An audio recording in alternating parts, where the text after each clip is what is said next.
भक्तिमय भजन सुनने के लिए सब्सक्राइब करें हमारा YouTube चैनल भक्ति भजन सागर। नई वीडियोस देखने के लिए बेल आइकन पर क्लिक करें। श्री ब्रह्मचारिणी माता। श्री दुर्गा पूजा के दूसरे दिन इन्हीं के स्वरूप की उपासना की जाती है। जय मां ब्रह्मचारिणी।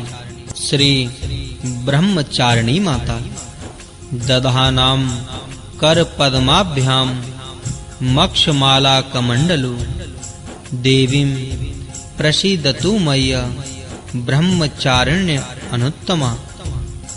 मां दुर्गा की 9 शक्तियों का दूसरा स्वरूप ब्रह्मचारिणी का है।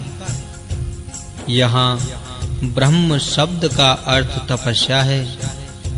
श्री ब्रह्मचारिणी अर्थात तप की चारिणी, तप का आचरण करने वाली। कहाँ भी है वेदस्तत्वम तपो ब्रह्मा। वेद, तत्व और तप ब्रह्म शब्द के अर्थ हैं। श्री ब्रह्मचारिणी देवी का स्वरूप पूर्ण ज्योतिर्मय एवं अत्यंत भव्य है। इनके दाहिने हाथ में जप की माला एवं बाएं हाथ में कमंडलू रहता है। अपने पूर्व जन्म में जब ये हिमालय के घर पुत्री रूप में उत्पन्न हुई थी, तब देवर्षि नारद जी के उपदेश से इन्होंने भगवान शंकर जी को पति रूप में प्राप्त करने के लिए अत्यंत कठिन तपस्या की थी। इसी दुष्कर तपस्या के कारण इन्हें तपस्चारिणी अर्थात ब्रह्मचारिणी नाम से अवहित किया गया। 1000 वर्ष उन्होंने केवल फल मूल खाकर व्यतीत किए थे। 100 वर्षों तक केवल शाक पर निर्वाह किया था। कुछ दिनों तक कठिन उपवास रखते हुए खुले आकाश के नीचे और वर्षा धूप के भयानक कष्ट सहे।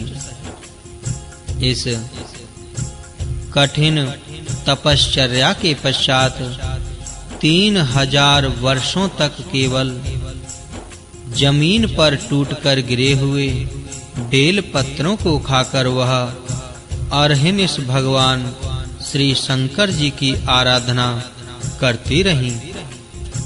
इसके बाद उन्होंने सूखे बेल पत्रों को भी खाना छोड़ दिया।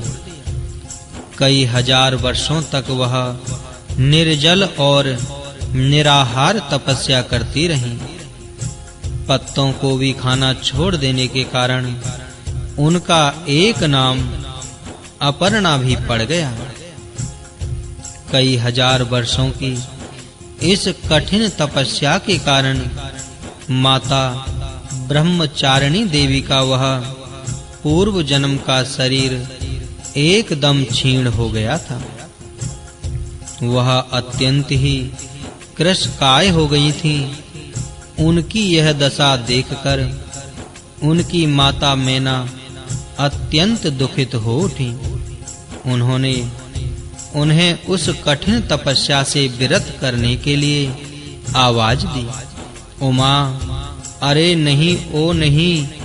तब से देवी ब्रह्मचारिणी का पूर्व जन्म का एक नाम उमा भी पड़ गया था। उनकी इस तपस्या से तीनों लोकों में हाहाकार मच गया। देवता, ऋषि, सिद्धगण, मुनि सभी ब्रह्मचारिणी देवी की इस तपस्या को अभूतपूर्व पुण्य कृत्य बताते हुए उनकी सराहना करने लगे। अंत में पितामह ब्रह्मा जी ने आकाशवाणी के द्वारा उन्हें संबोधित करते हुए प्रसन्न स्वरों में कहा, हे देवी, आज तक किसी ने ऐसी कठोर तपस्या नहीं की थी। ऐसी तपस्या तुम ही से संभव थी। तुम्हारे इस अलौकिक कृत्य की चतुर्दिक सराहना हो रही है। तुम्हारी मनोकामना सर्वतो भावेन परिपूर्ण होगी। भगवान चंद्रमौली श्री शिवजी तुम्हें पति रूप में प्राप्त होंगे। अब तुम तपस्या से विरत होकर घर लौट जाओ। शीघ्र ही तुम्हारे पिता तुम्हें बुलाने आ रहे हैं। माँ दुर्गा जी का यह दूसरा स्वरूप भक्तों और सिद्धों को अनंत फल देने वाला है। इनकी उपासना से मनुष्य में तप, त्याग, वैराग्य, सदाचार, संयम की वृद्धि होती है। जीवन के कठिन संघर्षों में भी उसका मन कर्तव्य पथ से विचलित नहीं होता। माँ ब्रह्मचारिणी देवी की कृपा से उसे सर्वत्र सिद्धि और विजय की प्राप्ति होती है। जय माँ ब्रह्मचारिणी।